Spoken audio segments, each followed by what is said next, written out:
Olá pessoal, eu sou Lico Fernandes, né? Para quem não me conhece, eu trabalho com cavalo. Hoje, junto com a Centauros do Sul, a gente desenvolve um trabalho na questão de entendimento, né? E avaliação e formação de pessoas que possam estar atuando dentro da área de casqueamento, ferrajamento, na parte da doma e na parte de montaria, né? Para que depois elas possam dar continuidade à atividade que elas queiram desenvolver com o cavalo, né? Atendendo a necessidade do animal e também podendo entender alguns processos que muitas vezes passam desapercebidos, né, nessas três áreas, e que ela mesma tem a capacidade de estar resolvendo. Pode ser ela uma simples proprietária de cavalo, pode ser você uma pessoa que só tem cavalo para lazer, né? Pode ser você que treina e doma cavalo, também esses aspectos às vezes passam desapercebidos e fazem uma total diferença na performance, né? Às vezes você acha que o cavalo está mal-humorado, o cavalo está apresentando problema, e não. É um pequeno detalhezinho que, entendido, fica muito melhor. E o mais interessante é que tu mesmo pode estar resolvendo isso, né? Mas eu não tenho vontade de casquear, eu não tenho vontade de domar, tudo bem. Mas tu tem condições de entender um trabalho simples, fácil, para que tu possa estar cobrando depois das pessoas que vão estar prestando esse serviço junto ao teu animal. Beleza?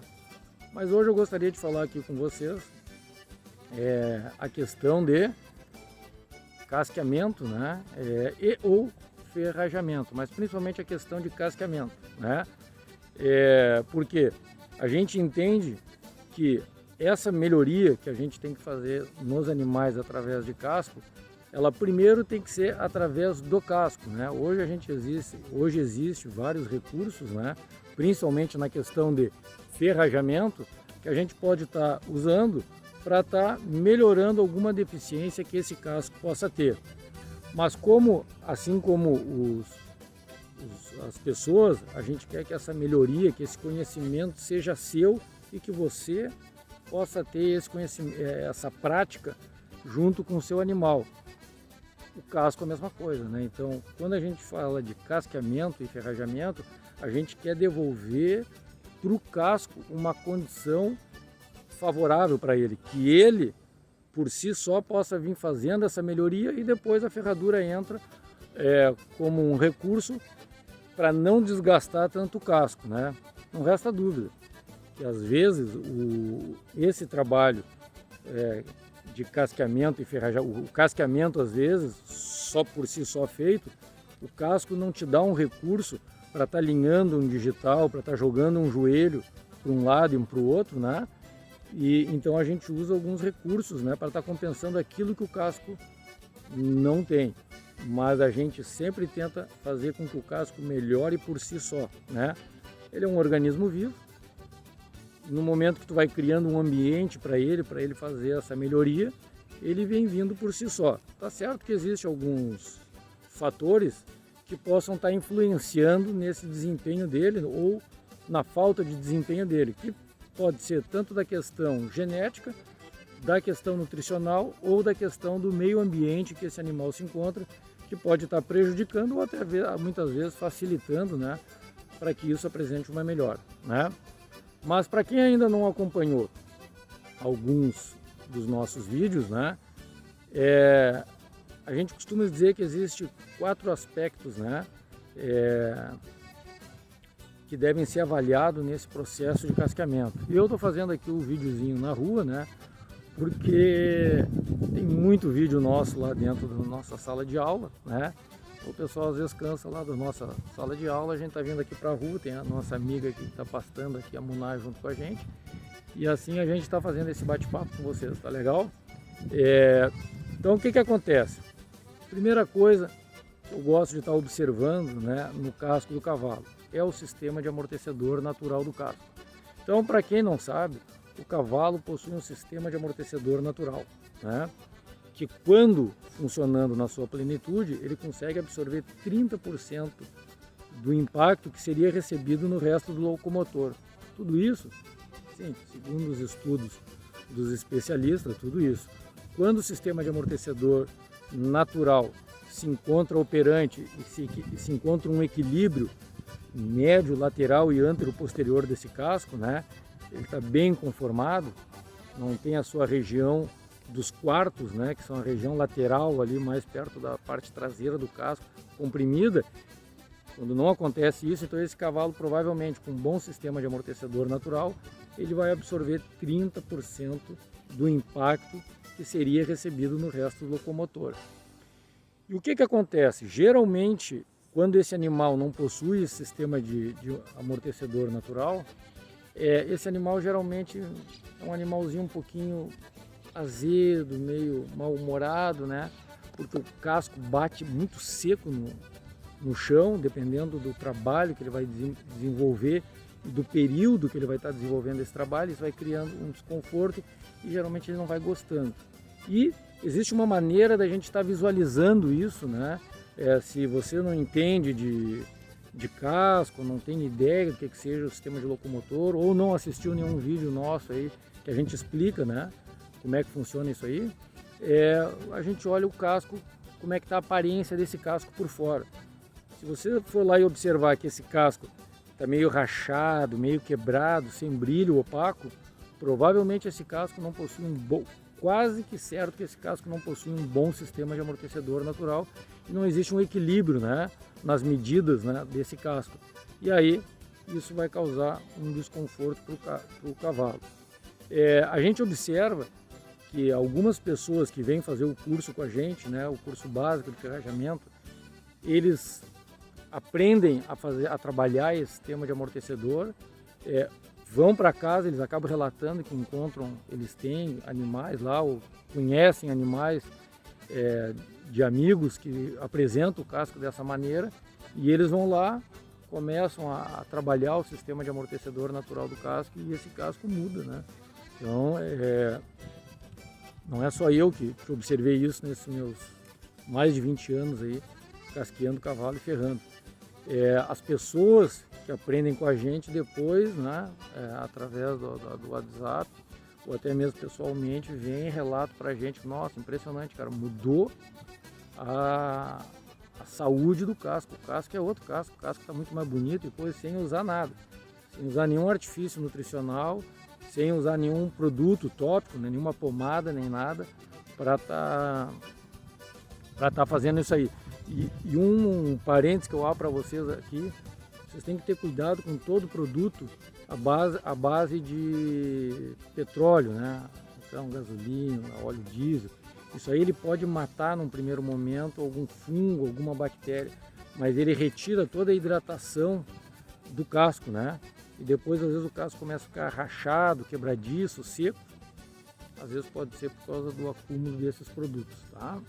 Então, a primeira coisa que eu observo é a questão do sistema de amortecedor natural. Então, um bom sistema de amortecedor natural, o animal vai ter um casco saudável, vai estar com uma boa aparência, vai ter um brilho e provavelmente o cavalo não vai receber no resto do locomotor toda essa descarga aí de pressão que é exercida, né?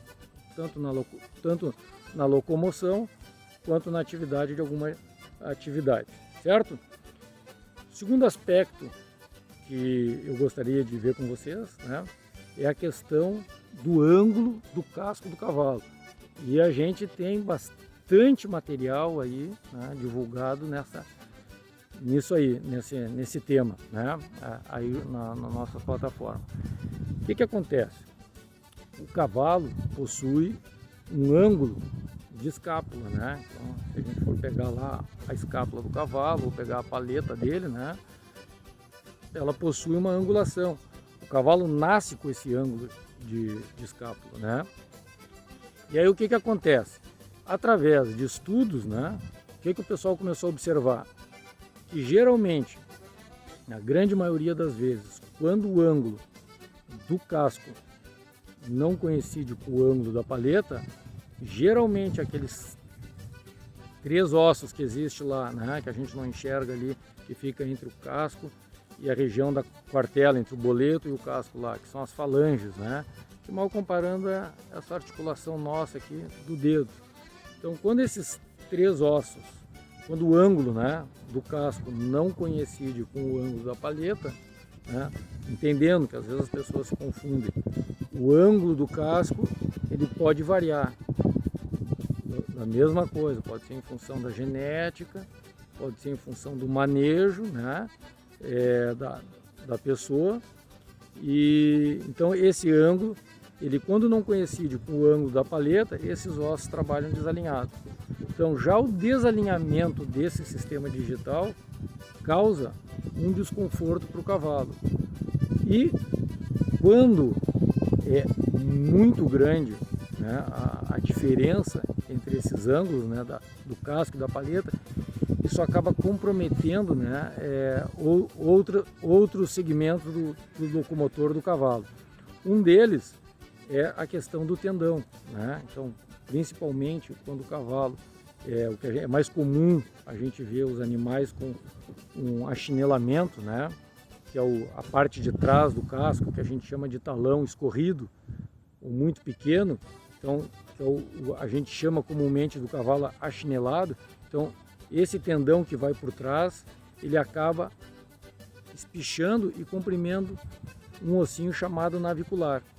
Isso, além do tendão trabalhar forçado, o que muitas vezes dá uma inflamação, né, que é a famosa tendinite, essa navicular também acaba comprimindo, e isso é uma dor insuportável para o cavalo. Então, o que é comum acontecer? O animal, muitas vezes, no treinamento dele, ou até mesmo no dia a dia, ele sente um desconforto, mas principalmente quando a gente vai treinar ele, vai domar, esse animal aquilo começa a doer, chegando a um ponto dele começar a reacionar a esse desconforto, né? Eu nem vou falar na questão de temperamento, vou falar mais na questão do trabalho. Então o cavalo vem, tu pede para ele efetuar alguma coisa, ele não efetua. Quando eu aprendi essa técnica, eu mexia com cavalo de salto, então eu via animais que não saltavam mais, cavalos que paravam na frente dos obstáculos, às vezes via o obstáculo e saía correndo, disparava dentro da pista. Pude observar também os animais que esbarravam, os cavalos defendiam o esbarro, não gostavam mais de esbarrar.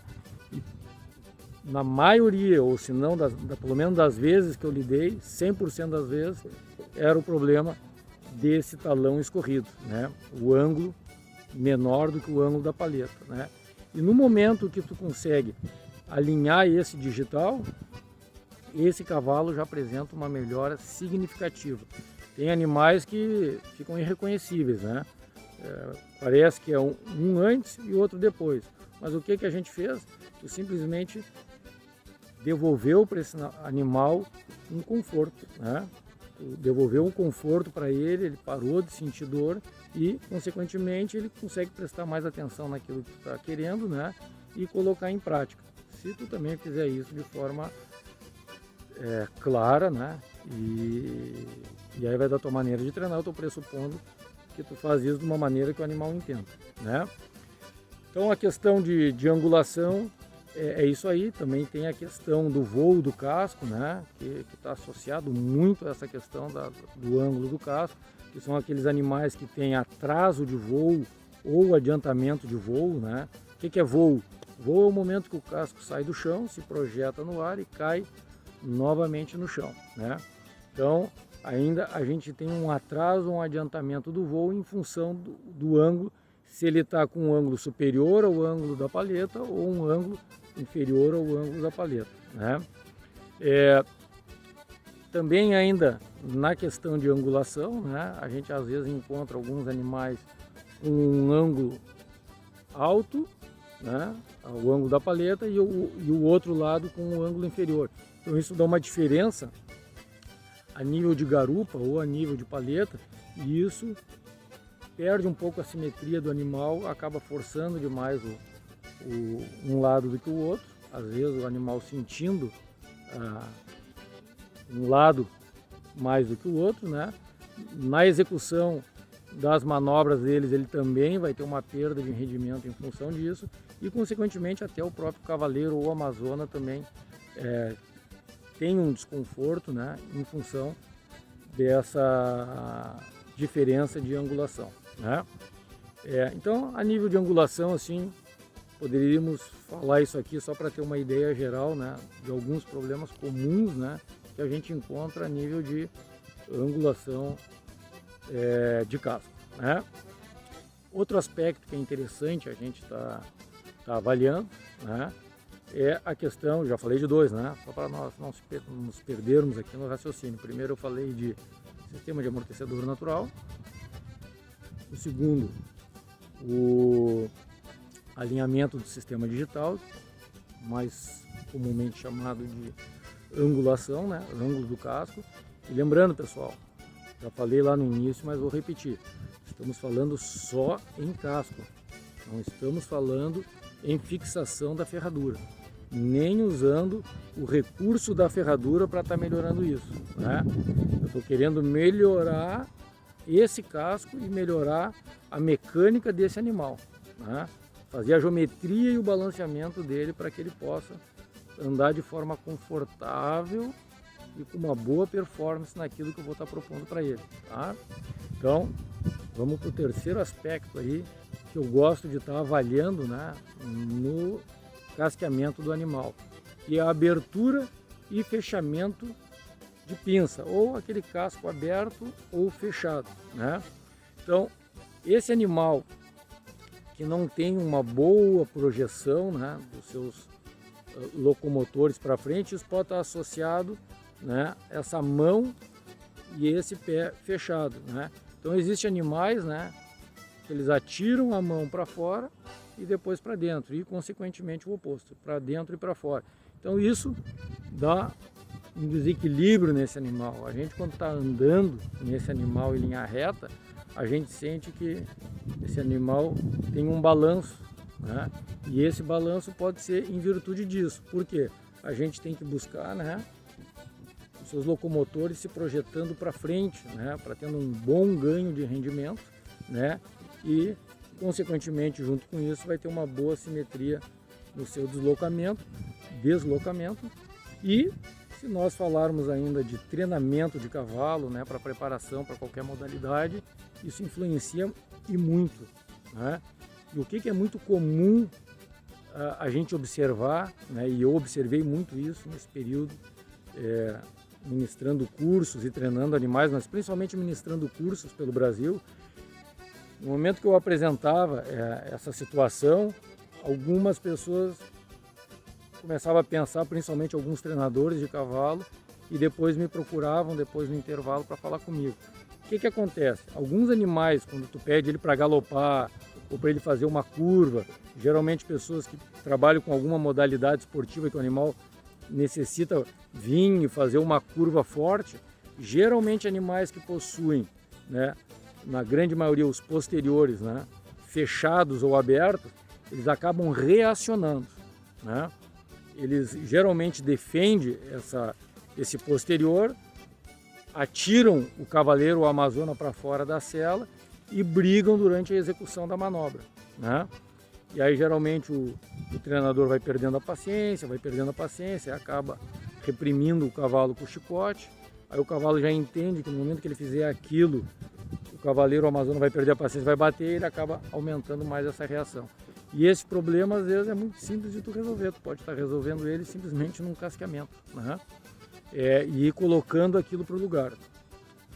E é impressionante, é muito comum a gente ver isso aí, né? Existe até, eu já pude identificar algumas linhagens de alguns animais que colocam, né, essa característica a partir de uma determinada idade, né? Então é bom também a gente estar observando esse aspecto, né, para que no momento que o animal estiver bem posicionado com a sua pinça, né, ele consegue ter um bom deslocamento, sendo bem preparado, bem condicionado, ele consegue fazer a execução das manobras sem apresentar uma reação em virtude dessa característica, tá bom? Ainda nessa questão de abertura e fechamento de pinça, é onde a gente vai encontrar alguns problemas, né, na questão de sobrealcance, né, ou cavalos que se tocam. Para quem não está familiarizado com esses termos, o que acontece? O animal, quando encosta mão com mão ou pé com pé, a gente diz que o cavalo se toca. É aquele animal que vem e bate castanhola também, que alguns chamam, né? Ou alguns chamam de posterior. O que acontece? Quando o cavalo alcança o pé na mão, quando a mão vai lá e bate na mão, a gente diz que o cavalo se alcança, né? Então são esses termos. Então, para quem não está familiarizado, esses são os termos: se toca e se alcança, quando o pé vai lá e pá, pega na mão. Então, geralmente, né? Essa questão de pé fechado ou mão excessivamente aberta, com o pé aberto, é onde ocorrem esses problemas. Então, no momento que tu conseguir posicionar essas mãos e levemente os pés dentro de uma regra, senão abre demais, aí pode também dar um problema. Isso tem como tu melhorar isso através desse recurso, desse posicionamento, né? Entendido isso? Isso é muito comum nos cursos, o pessoal, eu tenho um cavalo que se alcança, professor, assim, assim, assado. Geralmente o probleminha está ali, né? O pé está levemente fechado, tu vai fazendo um trabalho para estar abrindo esse pé e aí ele para de se alcançar, tá? Tanto que o que acontece? É interessante a gente saber, assim, algumas pessoas, às vezes o cavalo se alcança, aí eles vão lá e rolam a mão do cavalo, rolar a pinça, que é fazer com que a mão saia um pouquinho mais rápido. Tem como tu melhorar isso lá na raiz do problema, através disso aí, né? Mas geralmente o pessoal vai lá e faz a mão sair mais rápido. Quer dizer, mascarou o problema, não resolveu lá na raiz dele, né? Então, se tu aprender a fazer esse balanceamento, né, médio lateral, tu consegue resolver esse probleminha para o animal, para que tu não possa estar usando esses outros recursos que podem estar ocasionando outros problemas, que nem eu brinco, né, que nem remédio. Tu geralmente arruma uma coisa e estraga outra, né? Então não é estar remediando, é resolvendo o problema lá na raiz, que aí é o casco, né, que nem eu falei. E o quarto assunto que eu gostaria de falar com vocês é a questão do posicionamento de joelho e do jarrete. Algumas pessoas não desconhecem o termo jarrete, que é o garrão do cavalo, né? É a parte lá de trás do cavalo. Então, que acontece? O animal, quando possui o seu joelho fechado demais ou aberto demais, isso acaba dando um desbalanço nesse animal na projeção dele para frente, né? Então, associado também com o movimento de abertura e fechamento de pinça, associado um pouco, ele desbalança, né?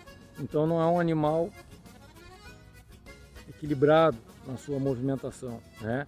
Ele não anda de forma equilibrada e geralmente acaba tirando o corpo para dentro ou para fora. Isso dá um mal-estar, principalmente para quem está montando. E se nós falarmos de manobras, né, ou de trabalho ao galope, coisa isso, às vezes o cavalo acaba se perdendo e apresentando várias reações durante o trabalho, né, se desequilibrando, aí está numa mão, troca o pé, né? Isso trabalha bem junto com o posicionamento de pinça, tá? Entendido esses 4 aspectos aí, pessoal, então esses 4 sistemas que eu falei para vocês, que é o sistema de amortecedor natural, alinhamento do sistema digital, abertura e fechamento de pinça, posicionamento de joelho e jarrete, são fatores de fundamental importância para o bem-estar do cavalo, né? E para o bom desempenho dele naquilo que tu vai estar pedindo para ele fazer. Ah, mas eu não trabalho com cavalo, eu não treino cavalo, mas mesmo assim isso aí vai dar conforto para ele.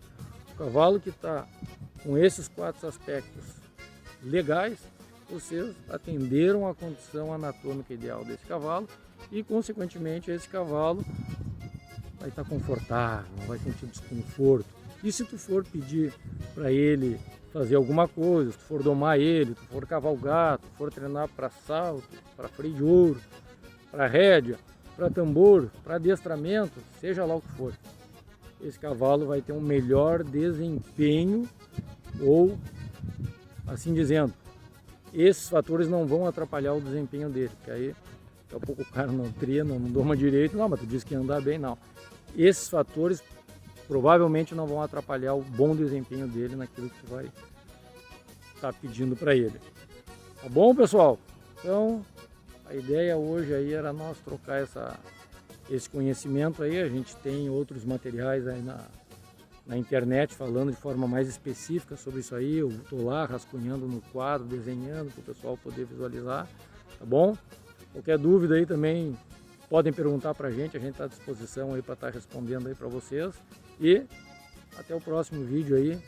Gratidão, fiquem com Deus e um forte abraço.